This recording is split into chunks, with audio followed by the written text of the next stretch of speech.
कभी कभी हमारी नेकी और भलाई करने पर भी लोग हमारी बात को समझ नहीं पाते, बल्कि हमारा उल्टा ही नुकसान करते हैं। ऐसे ही किस्सा है किसान का, जो अकेला था, ना बीवी थे ना बच्चे थे। वो अपने दो जानवर के साथ रहता, कुत्ता और गधे के साथ। गधा सारा दिन उसके खेत में उसके साथ काम करवाता और रात को कुत्ता उसके घर की देखभाल करता। एक रात को जब दोनों सो रहे थे तो घर में चोर घुस आया। देख के कुत्ते ने देखा घर में चोर घुस रहा है उसके, तो उसने अपनी आंखें मूंदी फिर सो गया।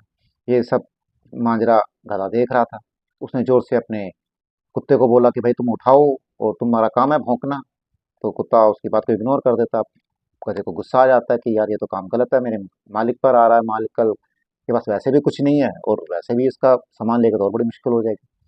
तो गधा उस चीज़ को अपनी मजबूरी समझ ले या अपनी जिम्मेदारी समझ लेता है और भौंकना शुरू कर देता है, अपनी आवाज़ में बोलना शुरू कर देता है। और जैसे ही रात को नींद किसान गहरी नींद में होता है, उठता है और बड़ा गुस्सा आता है कि यार इसने मुझे गहरी नींद से उठवा दिया। वो उठता है, उसको पकड़ता है, लाठी पकड़ता है और उसको पीटना शुरू कर देता है गधे को। इसी बीच को कुत्ता भी देख रहा होता है। कुत्ता अपनी आंखें मूंद के फिर सो जाता है और चोर जो होता है वो वहां से भाग जाता है। तो अगले दिन सुबह होती है तो मकान मालिक उठता है, वो अपना किसान अपना लाता है खाना और कुत्ते को देता है और प्यार व्यार करने लग जाता है। ये बात को देख के बड़ा गधे को बड़ा गुस्सा आता है। तो गधा भी कहता है कि यार ये क्या हो गया। तो उसे कुत्ता कहता है कि कभी कभी किसी दूसरे की जिम्मेदारी नहीं उठानी चाहिए, जो आपका काम है आप वही करो, वरना आपका नुकसान हो सकता है। यही कहानी का सबक है।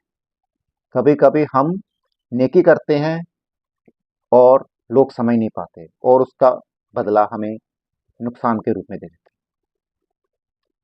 तो जिंदगी में कोई भी कदम सोच समझ के उठाएं, जिसका जो काम है उसको उसको ही करने दें। आप उसके मामा या चाचा ना बने। अब आपके माइंड में ये आ रहा होगा कि ये कुत्ता और गधे कैसे बातचीत कर सकते हैं। तो आप उतनी देर तक विचार कीजिए, फिर मिलते हैं अगली वीडियो में। आप देख रहे हैं ब्रांड इंडिया वन। धन्यवाद।